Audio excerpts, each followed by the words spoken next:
Hello dear friends, welcome back to our channel little stars TV. अगर आपको हमारी videos पसंद आती हैं तो चैनल को सब्सक्राइब जरूर करें और बेल आइकन प्रेस करना ना भूलें ताकि हमारी हर नई और इंटरेस्टिंग स्टोरी सबसे पहले आप तक मिल सके। तो बिना देरी के चलिए शुरू करते हैं आज की एक और ब्यूटीफुल और एक्साइटिंग स्टोरी। एक समय की बात है, हरे भरे पहाड़ों, चमकती नदियों और ऊंचे ऊंचे महलों से घिरे एक सुंदर राज्य में एक दयालु और बुद्धिमान राजा और रानी रहते थे। वे अपने लोगों के बीच बहुत प्रिय थे क्योंकि वे न्याय, दया और करुणा के साथ राज्य चलाते थे। लेकिन अपने दिलों के गहरे कोने में राजा और रानी एक बड़े दुख को लेकर जी रहे थे। कई वर्षों तक उनकी कोई संतान नहीं थी। हर दिन रानी चुपचाप प्रार्थना करती थी, एक बच्चे की कामना करते हुए। राजा अक्सर महल के बगीचे में खेलते बच्चों को देखता और उदास मुस्कान के साथ सोचता कि काश एक दिन वह भी अपने बच्चे की हंसी सुन सके। आखिरकार कई लंबे वर्षों के इंतजार के बाद उनकी प्रार्थनाएं पूरी हुईं। एक उजली सुबह पूरे राज्य में महल की घंटियां जोर जोर से बज उठीं। रानी ने एक सुंदर बच्ची को जन्म दिया था। पूरा राज्य खुशी से झूम उठा। लोग सड़कों पर नाचने लगे, जश्न में फूल बरसाए गए और हवा संगीत से भर गई।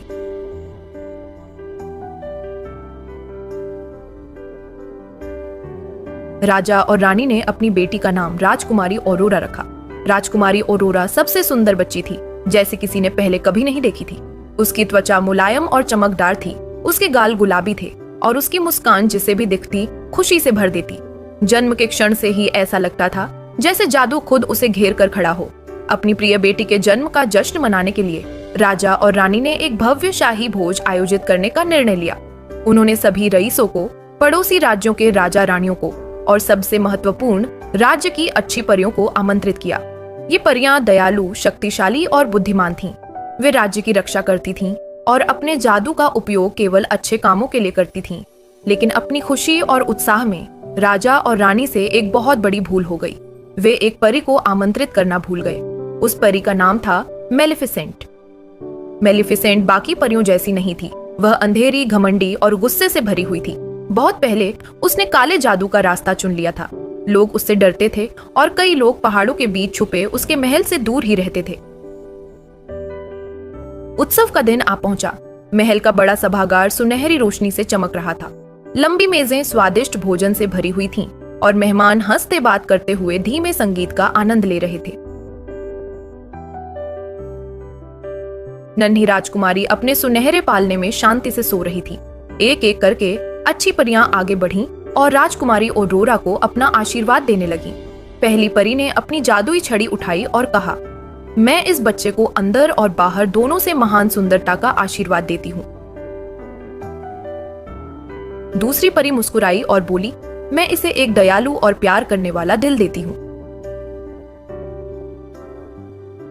तीसरी परी ने कहा, मैं इसे बुद्धिमत्ता और गरिमा का आशीर्वाद देती हूँ ताकि यह एक महान रानी बने। जैसे ही तीसरी परी ने बोलना समाप्त किया, अचानक पूरा कक्ष अंधेरा और शांत हो गया। एक ठंडी हवा सभागार में बहने लगी। मोमबत्तियों की लौ कांपने लगी। एक जोरदार गड़गड़ाहट जैसी आवाज के साथ मेलेफिसेंट प्रकट हुई। उसने लंबे काले वस्त्र पहने थे और उसकी आंखों में क्रोध जल रहा था। सब लोग डर के मारे हाँफ उठे। संगीत रुक गया और पूरे महल में सन्नाटा छा गया।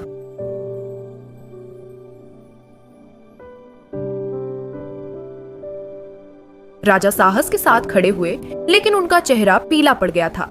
मेलेफिसेंट ने सभागार के चारों ओर देखा और ठंडी हंसी हंसी। तो उसने कहा, तुम मेरे बिना जश्न मना रहे हो। रानी घबराते हुए आगे बढ़ी और बोली, यह एक भूल थी मेलेफिसेंट, कृपया हमें माफ कर दो। लेकिन मेलेफिसेंट ने उनकी बात नहीं सुनी। उसकी नजर नन्ही राजकुमारी पर पड़ी। चूंकि मुझे आमंत्रित नहीं किया गया, उसने क्रूरता से कहा, तो मैं अपना तोहफा दूंगी। उसने अपनी छड़ी उठाई और काले जादू ने हवा को भर दिया। उसके 16वें जन्मदिन पर मेलेफिसेंट ने घोषणा की, राजकुमारी औरोरा सूत काटने की चक्री की सुई से अपनी उंगली चुभोएगी और वह गहरी नींद में चली जाएगी। रानी डर से चीख पड़ी। राजा ने पहरेदारों को बुलाया, लेकिन तब तक बहुत देर हो चुकी थी। गायब होने से पहले मेलेफिसेंट ने दुष्ट मुस्कान के साथ कहा, ऐसी नींद जिससे उसे कुछ भी जगा नहीं पाएगा। काले धुएं के एक गुबार के साथ मेलेफिसेंट गायब हो गई। महल शोक और भय से भर गया। राजा और रानी ने अपनी बेटी को कसकर थाम लिया, डर से कांपते हुए। लेकिन तभी एक अच्छी परी आगे बढ़ी। उसने अभी तक अपना आशीर्वाद नहीं दिया था। उसने कोमल स्वर में कहा, आशा मत खोइए। उसने अपनी छड़ी उठाई और धीरे से बोली, मैं इस श्राप को पूरी तरह हटा नहीं सकती, लेकिन मैं इसे बदल सकती हूँ।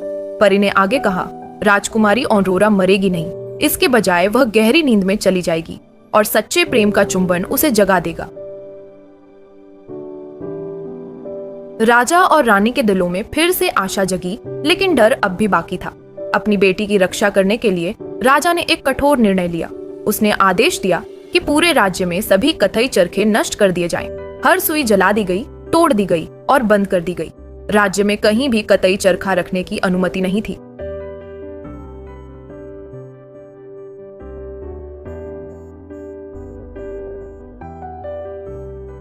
राजा और रानी को विश्वास था कि उन्होंने श्राप को हरा दिया है, लेकिन उन्हें यह नहीं पता था कि किस्मत से इतनी आसानी से बचा नहीं जा सकता।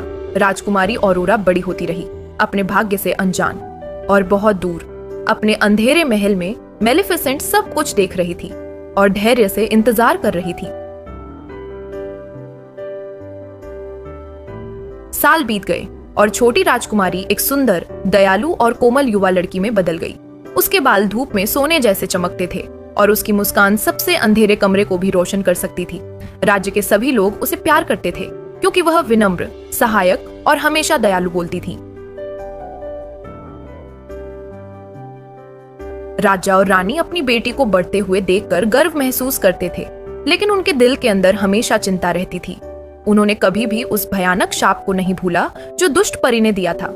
हालांकि उन्होंने बहुत पहले ही सभी चक्कियों पर रोक लगा दी थी, फिर भी उनके मन में डर हमेशा मौजूद था। अपनी बेटी को सुरक्षित रखने के लिए राजा और रानी ने उसे अधिकांश समय महल में रखा। उसके चारों ओर प्रेमपूर्ण सेवक, शिक्षक और गार्ड थे। अच्छी परियां भी उस पर चौकस नजर रखती थीं, चुपके से अपनी जादुई शक्तियों का उपयोग करके उसे किसी भी खतरे से बचाती थीं। उसके 16वें जन्मदिन की सुबह पूरा महल खुशी से भर गया। दीवारों पर रंग बिरंगी सजावट लटकी हुई थी, हर जगह फूल खिले हुए थे और हॉल में धीमा संगीत बज रहा था।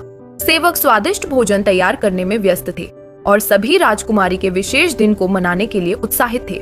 राजकुमारी खुद बहुत खुश थी। वह एक जिज्ञासु युवा लड़की बन गई थी जिसे महल की खोजबीन करना बहुत पसंद था। उस दिन अपने माता पिता को प्रणाम करने और उनका आशीर्वाद लेने के बाद उसने अकेले महल में घूमने का निर्णय लिया, कुछ नया खोजने के लिए उत्सुक। जैसे ही वह लंबी गलियारों में घूमी, उसने एक छोटी पुरानी सीढ़ी देखी जो भारी पर्दे के पीछे छिपी हुई थी। उसने पहले कभी इसे नहीं देखा था।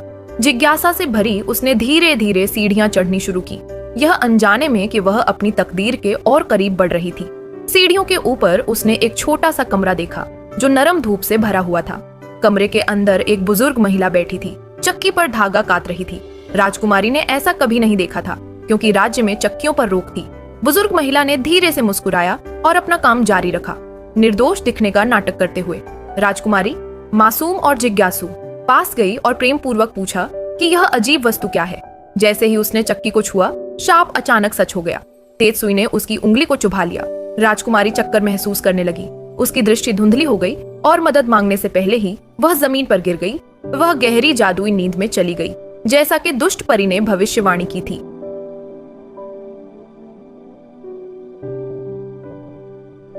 उसी समय जादू महल में फैल गया। एक एक करके सभी सो गए, राजा, रानी, गार्ड, सेवक, यहाँ तक कि आंगन के जानवर भी। संगीत बंद हो गया, हंसी गुम हो गई और पूरा राज्य पूरी तरह से मौन में डूब गया।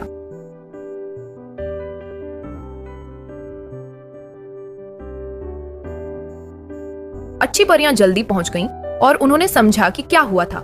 यद्यपि वे शाप को तोड़ नहीं सकीं, उन्होंने राजकुमारी के जन्म के समय दिए गए अंतिम वरदान को याद किया कि वह नहीं मरेगी बल्कि सो जाएगी जब तक सच्चे प्यार का चुंबन उसे जगाएगा। सोते हुए राज्य की सुरक्षा के लिए परियों ने शक्तिशाली जादू का उपयोग किया।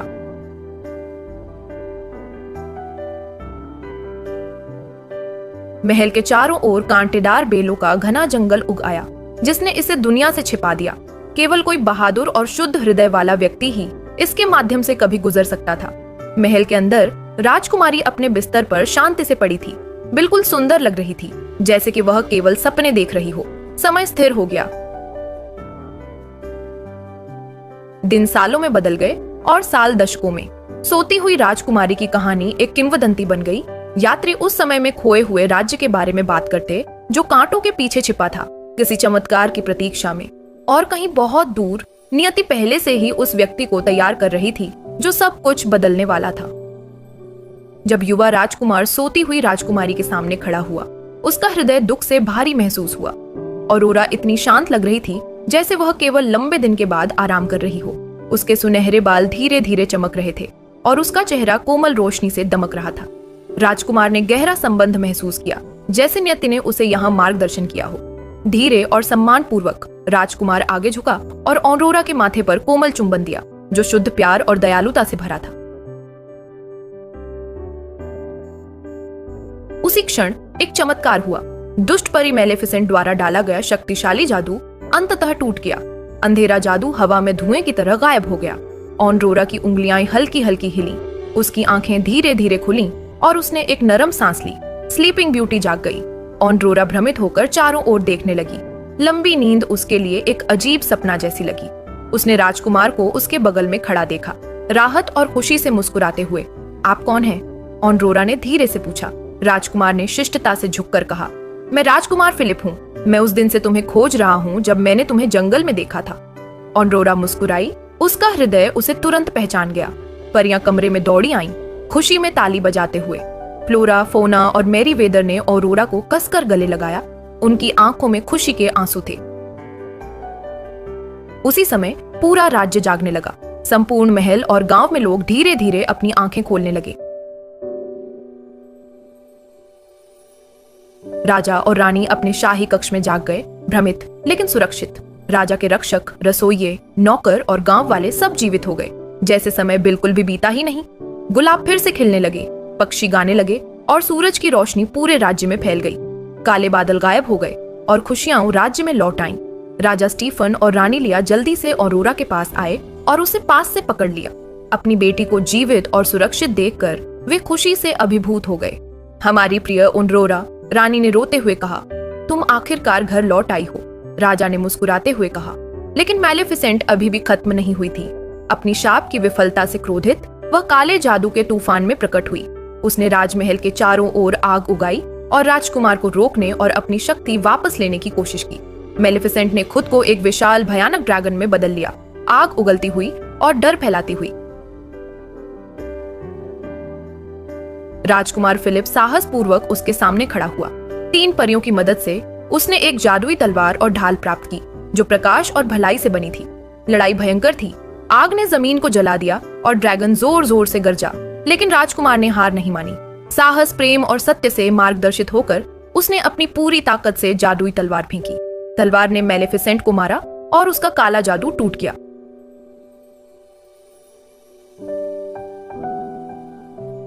आखिरी गर्जना के साथ दुष्ट परी हमेशा के लिए गायब हो गई। अंततः भूमि में शांति लौट आई। राज्य ने पहले कभी न देखी खुशी के साथ जश्न मनाया। सारे राज्य में घंटियां बजने लगी, हवा में संगीत गूंजने लगा, महल को फूलों से सजाया गया और सभी ने चमकदार खुशहाल कपड़े पहने।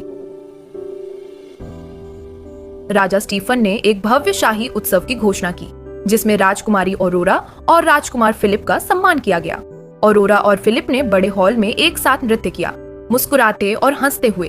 उनके दिल प्रेम और आशा से भरे हुए थे। परियां गर्व से देख रही थीं, ये जानते हुए कि उनका मिशन पूरा हो गया। जल्द ही औरोरा और फिलिप की एक सुंदर समारोह में शादी हुई। पूरा राज्य खुशियों से झूम उठा और खुशी दूर दूर तक फैल गई।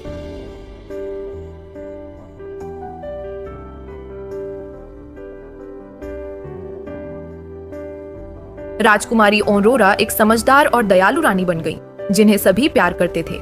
राजकुमार फिलिप उनके साथ बहादुरी और न्याय के साथ राज्य करते थे। उन्होंने मिलकर प्रेम, ईमानदारी और करुणा के साथ राज्य का नेतृत्व किया। लोग शांति से रहते थे, भय और अंधकार से मुक्त।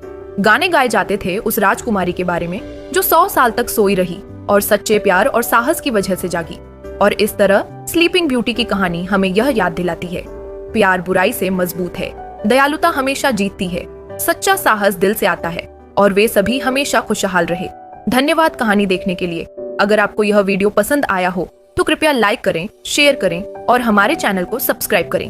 आपका समर्थन हमें और भी जादुई कहानियां लाने में मदद करता है। अगले वीडियो में फिर मिलेंगे।